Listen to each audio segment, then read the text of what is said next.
Hey everybody, it's Matt from You and Your Horror Movies, and welcome to day 5 of my 31 Days of Horror.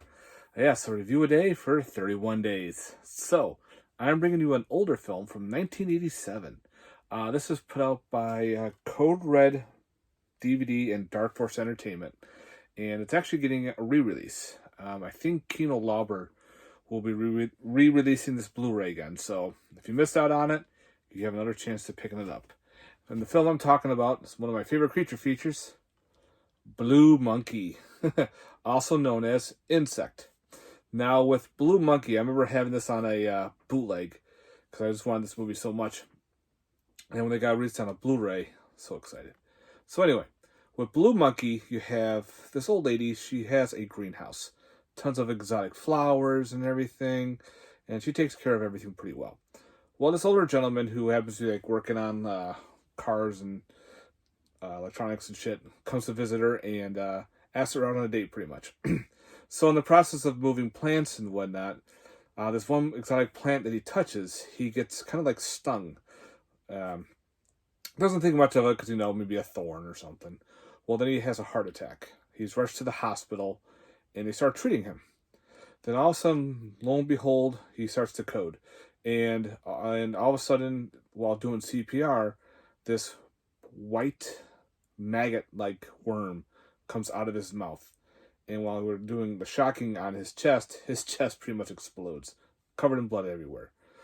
This worm-like maggot creature happened to digest all of his internal organs. So he was all soft and squishy. That's why his chest exploded. So they captured this bug and everything, and other people starting to become sick, so they quarantine the hospital. So everything's in quarantine. And Steve Railsback, who happens to play the detective, is stuck in this hospital. And he meets a bunch of kids that are in this hospital. They're all running around the hospital like they own the joint. And pretty much they find this worm. It's in a petri dish. It's under surveillance. They're like, it's a cool bug. Let's feed it. So they're trying to find what they could find, and they end up finding, I think it was like human growth hormone or something, and they pour a ton of shit on it, and it starts to glow. So of course the kids take off, and the worm escapes.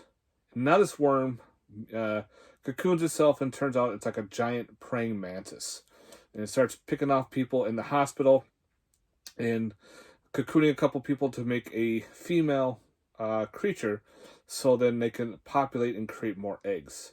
So more people are being devoured by this bug, and Steve Railsback is stuck in this hospital to figure out who they can get. Like, they find some entomologist who studies in exotic bugs to come to the hospital, figure out what they need to do. And of course, the bugs running around. It's great. All practical effects and everything. So pretty much this is kind of like a nod to the 1950s, 60s atomic era with giant bugs and everything. The thing is not like huge or anything, but it's big enough to tower over people, and you see that in a couple scenes. It's a pretty cool decapitation scene in one part of it. And pretty much, again, it's a nod to that. Nod to practical effects. Canadian director William Fruitt, not Moose's relative or anything like that, but he's the director, and if you know, he also directed such films as Funeral Home, Spasms, and Death Weekend, or a couple of others. I own a couple of those movies, but there's one I don't own. But yeah, I love monster movies from the 80s because they always use practical effects, and they did a good job in this. Very gory, very gooey. Again, I love what the creature looks like, the giant big-ass bug.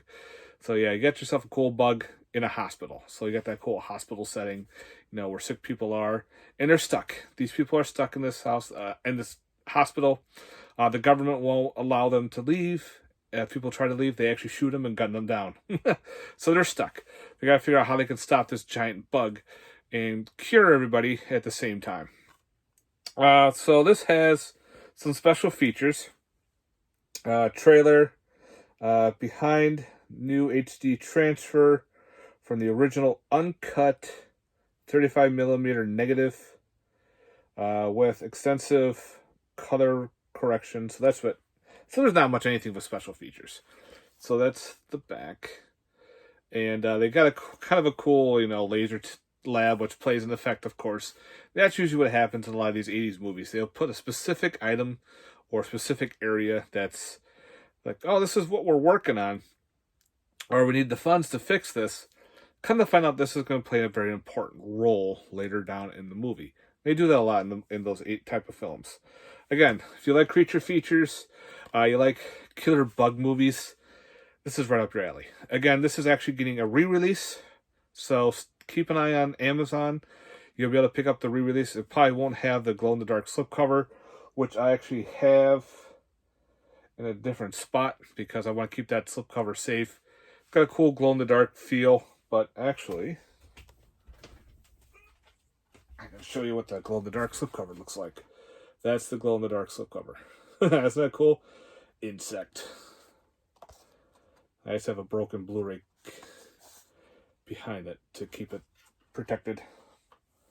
So yeah, if you love these kind of movies, highly recommend Blue Monkey. A lot of fun. I give this one 8 out of 10. I love this movie. I can watch this a lot. Turn your brain off and just enjoy a cool 80s creature feature.